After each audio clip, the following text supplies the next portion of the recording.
আজ মাটি দিয়ে তৈরি করব একটা প্লেটে 5 রকমের মিষ্টি। আর এটাও কিন্তু তোমাদের মধ্যে একজন আমাকে কমেন্ট করে বলেছে বানাতে, তাই তোমাদের অনুরোধে আজকে এটা তৈরি করছি।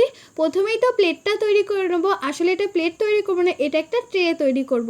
তো তার জন্য প্রথমে ট্রে শেপে কেটে নিয়েছিলাম, তারপরে সাইড দিয়ে দেখো কাদার রিং বসিয়ে দিয়ে জয়েন করে নিয়েছিলাম। এরপরে মিষ্টিগুলো এক এক করে বানিয়ে নেব। এখানে তো দুটো রসগোল্লা আমি তৈরি করে নিয়েছি, তারপরে ছানার জিলাপি যেগুলো হয় সেগুলো দেখো এরকম কাদার রিং দিয়ে তৈরি করে নিয়েছিলাম। দুটো দুটো করে সমস্ত মিষ্টিগুলো তৈরি করে নিয়ে এখানে ট্রের মধ্যে বসিয়ে দিলাম। এখানে 4 রকমের মিষ্টি ট্রের মধ্যে বসছিল, আর এক রকমের মিষ্টিটা হচ্ছিল না। তো তার জন্য পরে আমি আবার সব মিষ্টিগুলো নামিয়ে ট্রের মধ্যে 5 রকমের মিষ্টিটাই বসিয়ে দিয়েছিলাম। তারপরে শুকানোর জন্য রেখে দিয়েছিলাম। শুকিয়ে যাওয়ার পর এখন কালার করে নিচ্ছি। সমস্ত রকমের মিষ্টিগুলোকে এক এক করে কালার করে নিলাম, সবশেষে ভার্নিশ লাগিয়ে দিয়েছিলাম। তোমাদের এই মিষ্টি ট্রেটা কেমন লাগলো অবশ্যই কমেন্ট করে জানিও। ভালো লাগলে লাইক করো। টাটা।